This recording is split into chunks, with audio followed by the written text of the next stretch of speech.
Commander Selthera stepped out of her ship onto Earth soil for the first time. Her metallic skin gleamed under the sun. She stood tall at 8 feet, her body covered in natural armor that could stop bullets. Behind her, 5 Varangian guards followed, each carrying weapons that could destroy a small building. Selthera looked at the humans waiting for her. They were so small, so soft. Their skin was thin and easily broken. They had no claws, no armor, no natural weapons. They needed special suits just to breathe the same air as her kind. How pathetic. "Welcome to Earth, Commander," said a human female stepping forward. "I am Dr. Elena Reyes, head of the Earth diplomatic team." Selthera nodded slightly. These humans were not worth a proper greeting. In her 30 years as the Varangian Dominion's chief scientist and military advisor, she had studied hundreds of alien species. Humans were among the weakest she had ever seen. "Your atmosphere is uncomfortable," Selthera said, her voice deep and metallic. "Let us proceed with this meeting quickly." Dr. Reyes smiled politely. "Of course. Please follow me to our conference center." As they walked, Selthera studied the humans more closely. They moved carefully around her, keeping their distance. They were right to be afraid. One swing of her arm could break their bones. Her people, the Varangians, had conquered 27 planets. Their silicon-based bodies could survive extreme heat, cold, and radiation. They could go weeks without food or water. Humans, with their carbon-based bodies, were weak in comparison. Inside the conference room, Selthera watched as the humans set up their presentation. They showed videos of Earth's military, their factories, their cities. Nothing impressed her. Their weapons were basic. Their buildings would fall easily in an attack. Their soldiers were fragile. "We hope this visit will begin a friendship between our peoples," Dr. Rice said. "We have much to offer in trade and knowledge." Selthera almost laughed. What could these creatures possibly offer the mighty Varangian Dominion? Still, her mission was to assess this species properly before her leaders decided whether to trade with humans or simply take what they wanted. "I will need to see more," Selthera said. "Your technology, your military bases, your research facilities." Dr. Reyes hesitated for just a moment before answering. "Of course. We have prepared a full tour for you." What Selthera didn't notice was the quick look shared between Dr. Reyes and her team. She didn't see how their friendly smiles didn't reach their eyes. She didn't realize that everything shown to her so far had been carefully selected. As Selthera left the meeting, she began composing her report in her mind. Humans. Minimal threat. Weak physical form. Basic technology. Recommended classification. Worker class species. Suitable for resource collection under Varangian control *. Dr. Rice watched the alien commander walk away and then turned to her team. "She's seen exactly what we wanted her to see," Rice said quietly. "Continue with Phase 1. Everything must appear ordinary and unthreatening." In the shadows of the room, screens displayed data that Selthera had never been shown. Advanced weapons systems, biological research specifically targeting silicon-based life forms, and defense plans created specifically for a Varangian invasion. The humans had been preparing for this meeting for years. The game had begun, and Selthera had no idea she was already being played. 2 weeks had passed since Commander Selthera arrived on Earth. Each day, the humans took her to different places. They showed her cities, factories, and military bases. Nothing changed her mind about how weak humans were. Today, Dr. Rice was taking Selthera to watch a military training exercise. They stood behind thick glass as human soldiers practiced with their weapons. "Your weapons are primitive," Selthera said, watching soldiers fire rifles at targets. "They would not even scratch Varangian armor." Dr. Rice nodded politely. "We are a young species. We still have much to learn." Selthera watched as the soldiers moved through obstacle courses. They tired easily. They needed frequent breaks for water and food. Some even got hurt from simple falls. Pathetic. "This is what you call a military?" Selthera asked. My youngest warriors are stronger than your best soldiers. Perhaps, Dr. Rice said, but we value strategy as well as strength. Zelthera turned away, bored. She had seen enough. But then something caught her eye.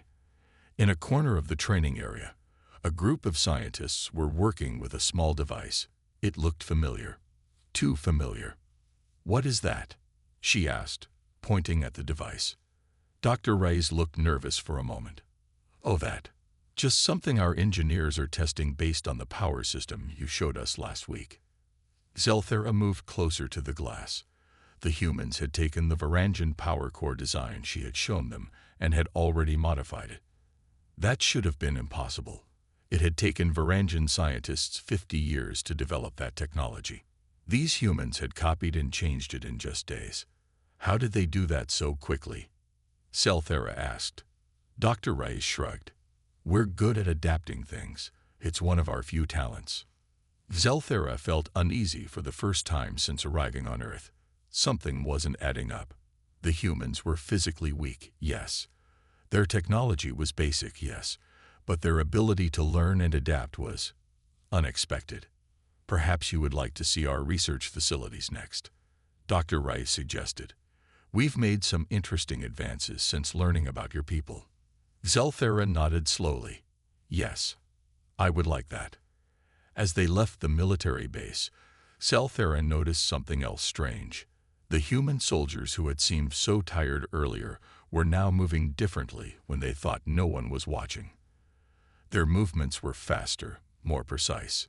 That night, in her quarters at the alien embassy, Zelthera reviewed her notes. Humans, physically weak, short-lived, fragile.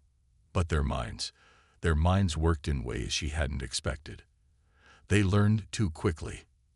They adapted too easily. It was troubling. She sent a message to the Varangian High Command. Asterisk assessment continuing. Humans physically inferior as expected. However, their adaptability requires further study. Request permission to extend mission asterisk. The reply came quickly. Asterisk permission granted. Determine if adaptability poses any threat to Dominion interests asterisk. Zelthera stared out her window at the city lights of New York. For the first time, she wondered if there was more to these humans than she had first thought. In her office across the city, Dr. Rice was having a very different conversation. She sat with a small group of military and scientific leaders, watching a video feed from hidden cameras in Zelthera's quarters. She's noticing, one general said. Is that a problem? Dr. Rice smiled. No, it's exactly according to plan. We're showing her just enough to make her curious, but not enough to make her afraid. Tomorrow, we move to Phase 2. On screens around the room, images appeared of weapons, technology, and research that Zelthera had never been shown, all designed specifically to counter Varangian advantages. The humans had been preparing for this for years. Dr. Rice and Commander Zelthera sat in the small diplomatic shuttle as it flew over the Siberian wilderness. They were heading to a remote research station where humans were studying the Arctic climate. Zelthera looked out the window at the endless white landscape below. Such a cold, harsh place. She was sure humans must avoid living in such areas. How many of your kind survive in this region? She asked. Not many permanently, Dr. Rice admitted. But we have research teams who work here for months at a time. Suddenly, a loud explosion shook the shuttle. Red warning lights flashed across the control panel. The human pilot fought with the controls as the shuttle began to spin. Engine failure, the pilot shouted. We're going down. Zelthera remained calm. Her Varangian body could survive a crash that would kill the humans instantly. She would simply wait for rescue after they died. The shuttle hit the ground hard, skidding across the snow before coming to a stop. The impact threw everyone forward. Metal twisted and glass shattered. When everything finally stopped moving, Zelthera assessed the damage. The pilot was dead, his body crushed by the collapsed front of the shuttle. Zelthera had suffered only minor damage to her exoskeleton. But what surprised her was Dr. Rice. The human woman was alive. though bleeding from a deep cut on her forehead and holding her arm at an odd angle. "Broken," Dr. Rice said, noticing Zelthera's gaze on her arm. "Not too bad, though." Zelthera was confused. "You should be dead. A crash of this force should have killed all humans aboard." Dr. Rice managed a pained smile. "We're tougher than we look." She checked a device on her wrist that had somehow survived the crash. "Temperature outside is minus 40 degrees. Night will come in 3 hours. We need shelter before then." "My body can withstand this cold for several days," Zelthera said proudly. "Good for you," Dr. Rice replied as she pulled a survival kit from under her seat. "But I notice your movements are already slower.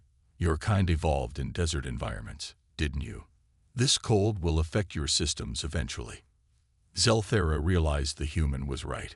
Her joints were already becoming stiff. Her internal power system was working harder to maintain her body temperature. "The rescue beacon is damaged," Dr. Rice said, examining the shuttle's communication system. "We're 200 kilometers from the nearest outpost. Nobody knows exactly where we went down." "Your people will search for you," Zelthera said. "Yes, but in this weather, with this visibility, it could take days." Dr. Rice began gathering supplies. "My suit's heating system is damaged. I'll freeze to death tonight without proper shelter." Zelthera watched as the injured human moved with surprising efficiency, collecting supplies, checking the surroundings, and making plans. Despite her broken arm and head injury, Dr. Rice showed no panic. "We need to get away from the shuttle," Dr. Rice explained. "The fuel cells could explode. There's a forested area half a kilometer east. We can build shelter there." "You will die before reaching it," Zelthera stated, calculating the human's survival chances as minimal. Dr. Rice zipped up her damaged coat and shouldered a supply pack. "You'd be surprised what humans can survive. Are you coming? Or would you rather wait here and let your systems freeze up?" As they stepped out into the biting cold, Zelthera felt the first genuine respect for a human since arriving on Earth. Perhaps there was more to these soft creatures than she had first thought. By nightfall, Zelthera was impressed, though she would never admit it. With one arm broken and limited supplies, Dr. Rice had built a shelter using fallen branches, parts of the shuttle, and snow. Now, a small fire burned in front of their makeshift home, giving off precious heat. "Your movement is getting slower," Dr. Rice noted, watching Zelthera struggle to bend her metallic joints. "The cold is affecting your systems more than expected." Zelthera did not want to show weakness. "I am functioning adequately." Dr. Rice smiled knowingly. "Sure you are. That's why it took you 5 minutes to pick up that branch." She moved closer to the alien. "Let me see your power core access panel." "Why?" Zelthera asked suspiciously. "Because I might be able to help. I'm guessing your power systems are working overtime to keep your body warm, and they're draining faster than they should." Reluctantly, Zelthera opened a small panel on her chest, revealing a glowing crystal surrounded by complex circuitry. Dr. Rice studied it carefully. "Just as I thought," she said. "Your power system wasn't designed for this kind of cold." She reached into her pack and pulled out some tools and parts salvaged from the shuttle. "I can rig a bypass that should help." "You cannot possibly understand Varangian technology," Zelthera said. Dr. Rice raised an eyebrow. "Try me." For the next hour, the human worked on Zelthera's systems.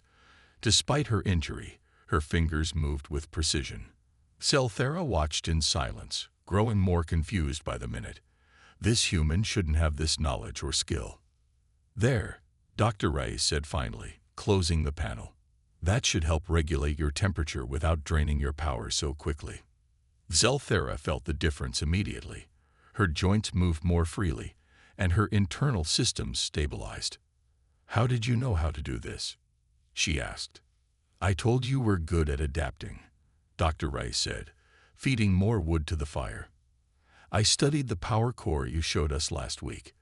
The principles aren't that different from some of our own technology." Suddenly, howls echoed through the darkness. Zelthera stood up quickly, her body tensing for battle. "Wolves," Dr. Rice explained calmly. "They're probably curious about our fire." "I will eliminate the threat," Selthera said, her hand transforming into a weapon. "No," Dr. Rice said firmly. "That's unnecessary and might attract more predators." She grabbed some of the burning branches and moved to the edge of their camp. As the eyes of the wolves appeared in the darkness, she waved the firebrands and shouted loudly. The wolves hesitated, then retreated. "See, no need for violence," Dr. Rice said, returning to the fire. "Sometimes survival isn't about being the strongest. It's about being the smartest." As the night grew colder, Selthera watched the human curl up near the fire, shivering despite her thermal clothing. Without speaking, Selthera moved closer and adjusted her body's outer shell to reflect heat toward Dr. Reyes. "Thanks," Dr. Reyes murmured, her eyes already closing with exhaustion. Selthera didn't respond. She was too dizzy reconsidering everything she thought she knew about humans. She had classified them as weak because they lacked physical strength and natural armor. Yet here, in one of Earth's harshest environments, this injured human was not just surviving, but helping Selthera survive too. "Your species evolved on a world of extremes," Dr. Rice said softly, as if reading her thoughts. "So did we, just different ones. You adapted through physical evolution. We adapted through our minds and tools."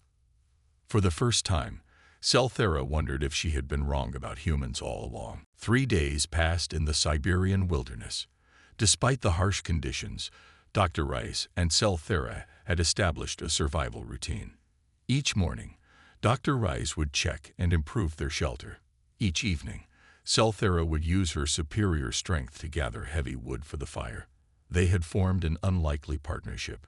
On the 4th morning, Selthera heard it first, the distant sound of engines. She stepped out of the shelter and looked up at the sky. "Helicopters," she said. "Your people have found us." Dr. Reyes joined her outside, looking tired but relieved. "About time. My arm is killing me."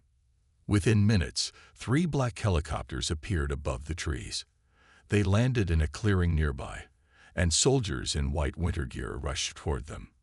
Selthera was surprised to see how quickly they moved through the deep snow, carrying medical equipment and weapons. "Dr. Reyes," called one of the soldiers. "Are you all right?" "Broken arm, mild hypothermia. Otherwise fine," she replied calmly. "Commander Selthera needs technical assistance. Her systems are struggling with the cold." The soldiers immediately divided into 2 teams. One team began treating Dr. Reyes, while the other approached Selthera with specialized equipment she recognized as Varangian technology. How did humans have such tools? During the flight back to the nearest military base, Selthera sat silently, watching the humans work. They moved with practiced efficiency, communicating with few words. These were not the bumbling, weak creatures she had been shown during her official tour. At the base, Selthera was taken to a special room designed specifically for Varangian biology. As technicians helped restore her systems, she accessed a communication terminal to contact her ship. What she discovered shocked her. The communication logs showed messages between Varangian High Command and a faction within her own ranks. The accident had been deliberate sabotage. Some of her own people had wanted the diplomatic mission to fail, had wanted her to die alongside the humans to create an excuse for invasion. Even more surprising were intercepted messages showing the humans had known about the plot for days. They had been aware of the sabotage plan, yet had continued with the diplomatic mission anyway. When Dr. Reyes entered the room an hour later, her arm now properly set in a cast, Selthera confronted her. "You knew the shuttle would be sabotaged," Selthera said. "You knew, yet you still boarded it with me." Dr. Reyes didn't deny it. "Yes, we intercepted communications about the plan 3 days before our flight. Why continue with it? Why risk your life?" "Because we needed to understand your intentions before deciding how to respond," Dr. Reyes explained. "And I needed to understand you, personally. You used the crash as a test," Selthera realized. "In a way, Yes.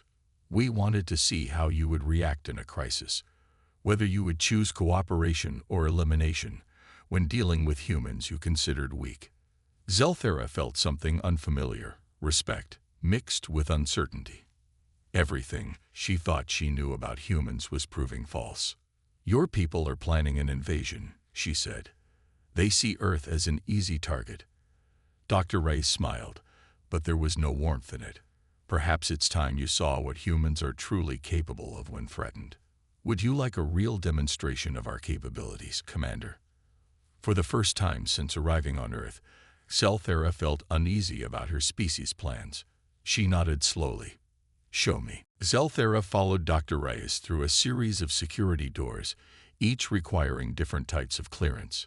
They descended deep underground, far beneath the military base. Zelthera noticed they were going much deeper than any facility she had been shown before. Where are we going? She asked. To the real heart of our operation. Dr. Reyes replied. What you've seen until now was just the surface. A carefully crafted image designed to make species like yours underestimate us. The final door opened into an enormous underground chamber. Zelthera stopped and stared in shock.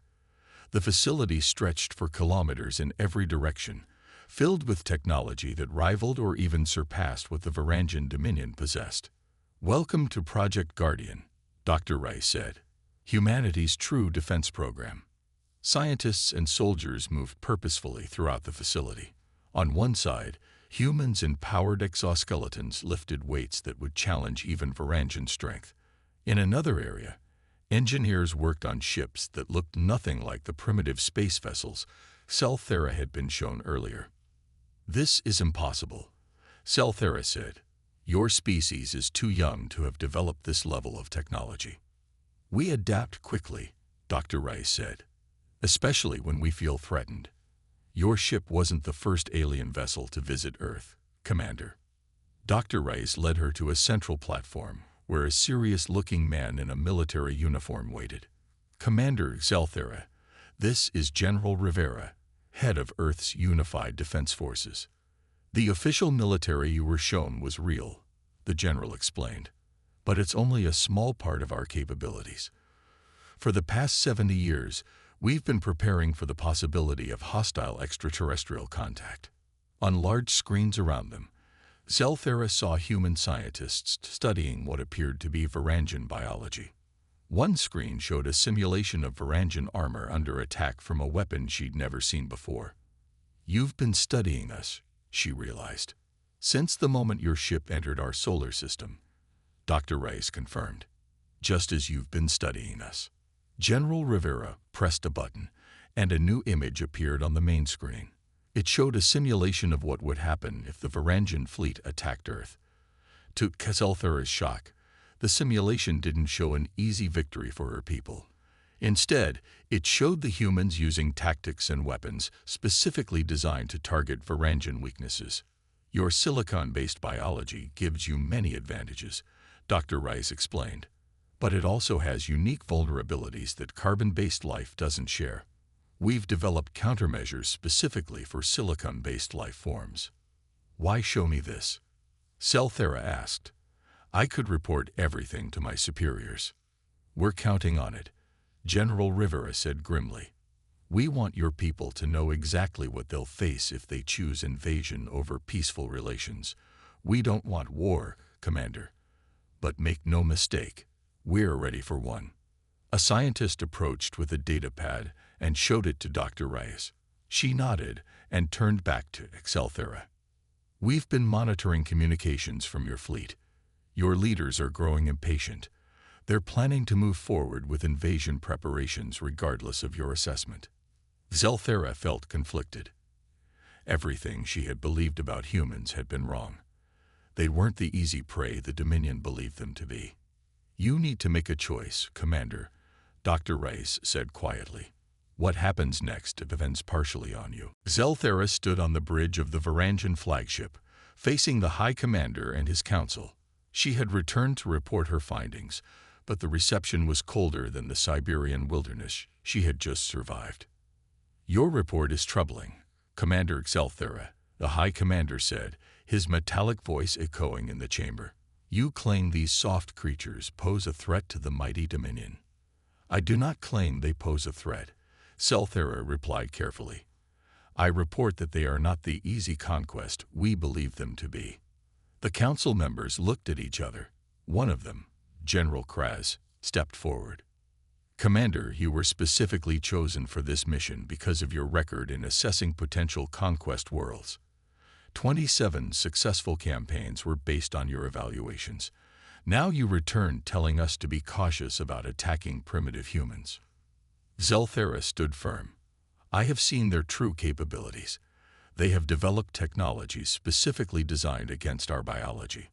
They have weapons that can target our crystalline computing cores. The High Commander's eyes narrowed. And how would they know about our biology in such detail? Unless someone provided them with information. The accusation was clear. Zelthera felt anger rising within her systems. I have served the Dominion loyally for 50 years, she said. I would never betray our people. But I would also not lead them into a costly war based on false information.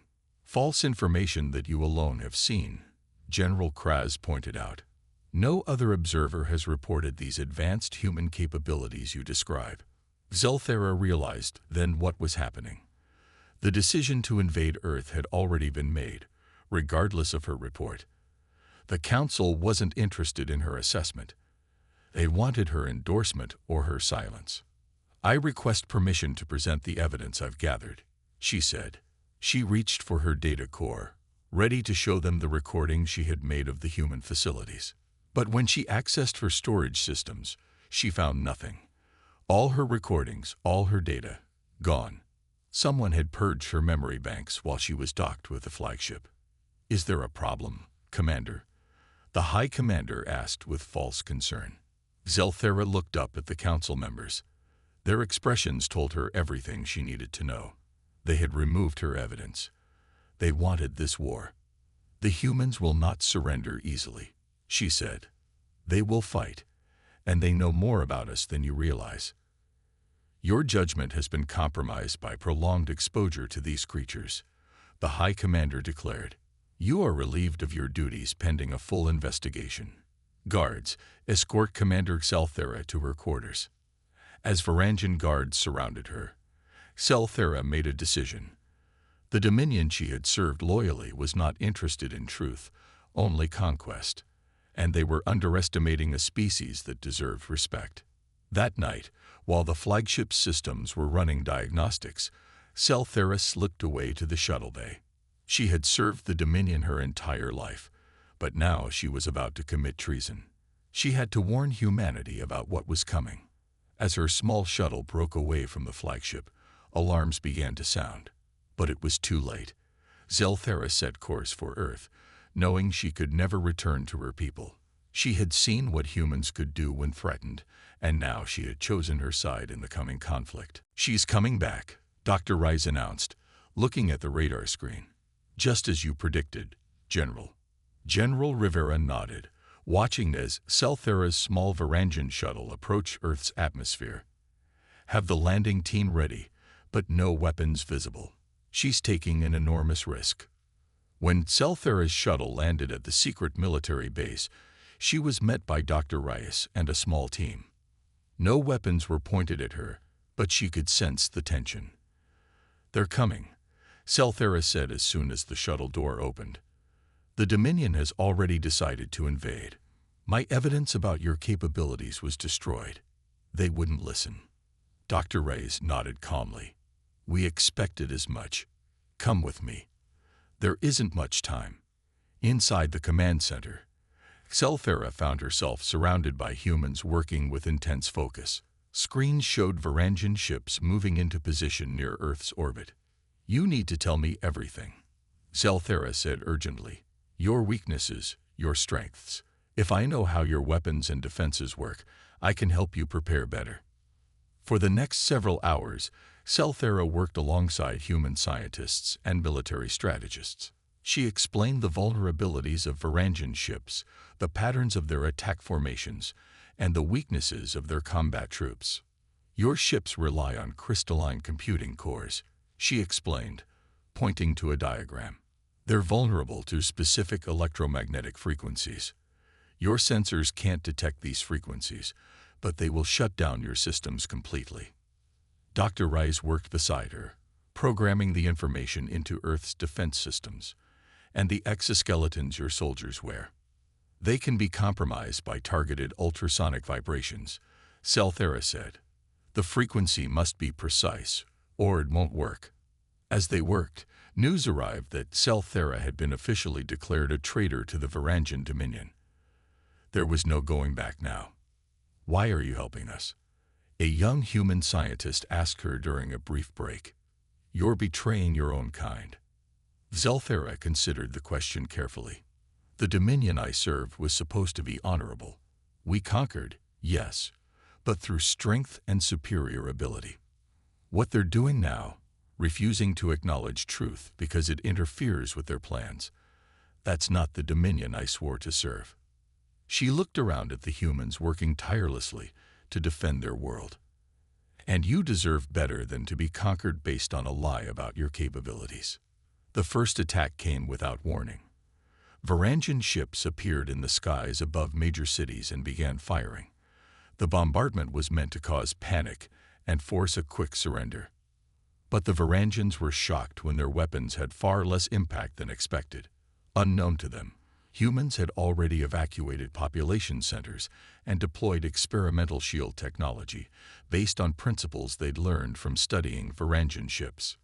In the command center, Selthera watched the first phase of the invasion with mixed emotions, relief that the human defenses were working, but sorrow that it had come to this. The ground troops will be next, she warned.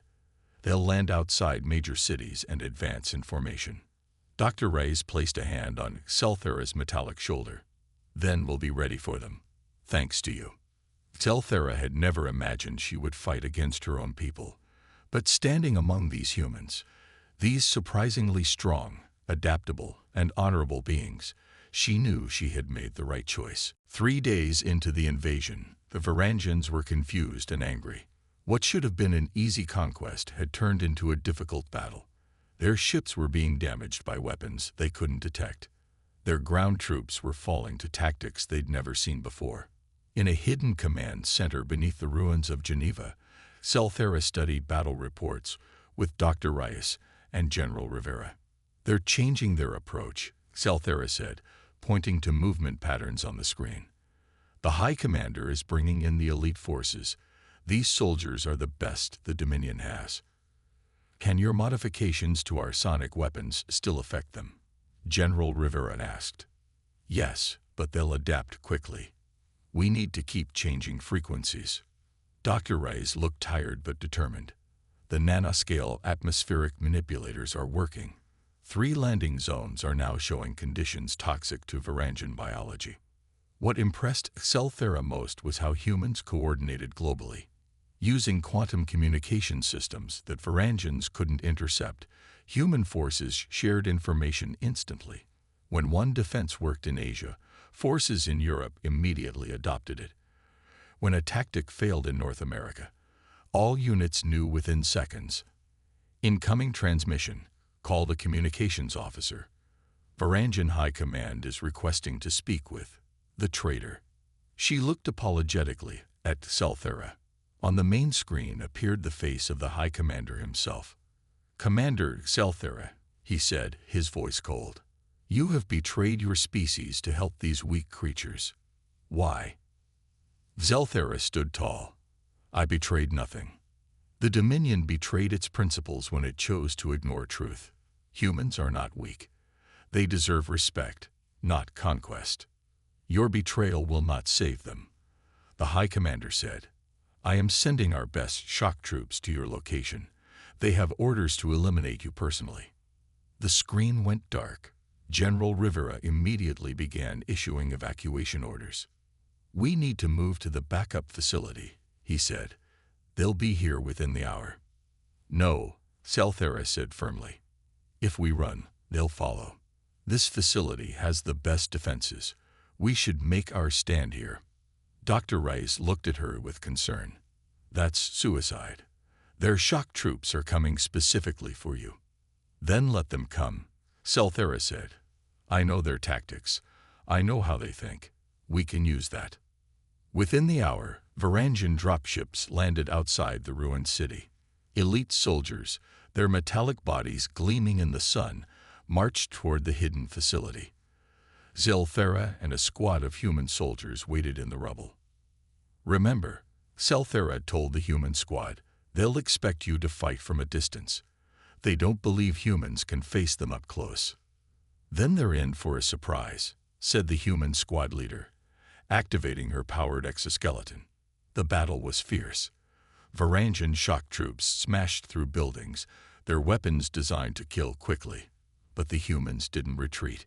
Using the tactics Selthera had taught them, they fought in close coordination, using the environment, and targeted sonic weapons.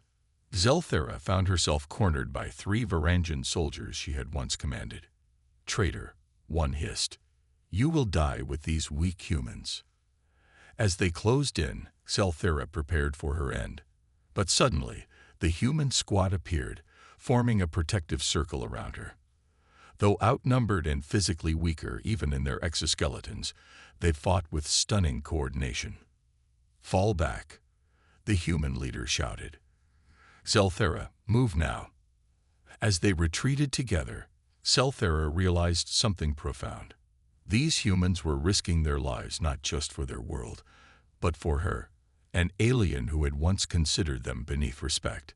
In that moment, she understood a strength the Varangians had never valued. Loyalty not from fear or duty, but from choice and connection. 1 year after the failed invasion, Earth looked different. Some cities still showed damage from the fighting, but reconstruction was happening quickly. In what had once been the United Nations building in New York, now rebuilt with both human and Varangian technology, a historic meeting was about to take place. Selthera stood beside Dr. Reyes, watching as representatives from Earth and the Varangian Dominion gathered to sign the Terran-Varangian Peace Accord. The war had ended not with Earth's defeat, as the Dominion had planned, nor with the destruction of the Varangians, as some humans had demanded after the attack. Instead, after 3 months of fierce fighting, the Varangians had been forced to recognize that conquering Earth would cost too much. Humans had proven themselves not just capable of defending their world, but of striking back in ways the Dominion had never expected. Did you ever imagine this day would come? Dr. Rice asked quietly as they watched the delegates take their seats. Selthera shook her head. When I first arrived on Earth, I thought your species would be serving mine within weeks. When the invasion began, I thought one side would destroy the other. This peace was never something I considered possible. The human smiled. That's because you were thinking like a Varangian. We humans have a talent for finding unexpected solutions. The High Commander himself had come to sign the accord. When he entered the room, his eyes found Selthera immediately. There was no warmth in his gaze, but there was something new, respect. After the signing ceremony, he approached her. Commander Selthera, he said formally. The Dominion has removed the traitor designation from your record. I'm not a commander anymore, she replied. And I don't serve the Dominion. No, he agreed. You serve something else now. Something that perhaps we Varangians need to better understand. He looked around at the humans in the room. These creatures surprised us. They should not have been able to resist our forces. Your evaluation was correct from the beginning, Selthera told him. Humans are physically weaker than Varangians in most measurable ways, but physical strength is only one type of strength. Dr. Reyes joined them. The mistake your people made wasn't in recognizing our physical limitations. It was in assuming those limitations defined us. The High Commander considered this. The Dominion has existed for 10,000 years by identifying and exploiting weakness. Perhaps we need to reconsider what weakness truly is. As the delegates moved to the reception area, Selthera found herself standing by a window, looking out at the rebuilt city. A year ago, she had classified humans as weak based on narrow criteria. Now she understood that humanity's true strength lay in its adaptability, innovation, and perhaps most importantly, its capacity for both terrible violence and profound compassion. A young human child approached her, looking up at her metallic form with curiosity rather than fear. "Are you the alien who helped us?" the child asked. Zelthera knelt down to be closer to the child's level. "Yes, I am." "Thank you," the child said simply, and offered her a small drawing of what appeared to be a Varangian and a human holding hands. As Zelthera carefully took the drawing, she reflected on her journey. She had come to Earth expecting to find weakness. Instead, she had discovered strength in forms she had never considered, and in doing so, had found a new home and purpose among those she had once dismissed. The war had taught the Varangian Dominion a costly lesson. Underestimating humans based on their physical attributes was a dangerous mistake. In the harshest test, humanity had shown what they were truly capable of, not just surviving, but thriving against overwhelming odds through cooperation, ingenuity, and an unbreakable will. And that, Zelthera now knew, was the greatest strength of all.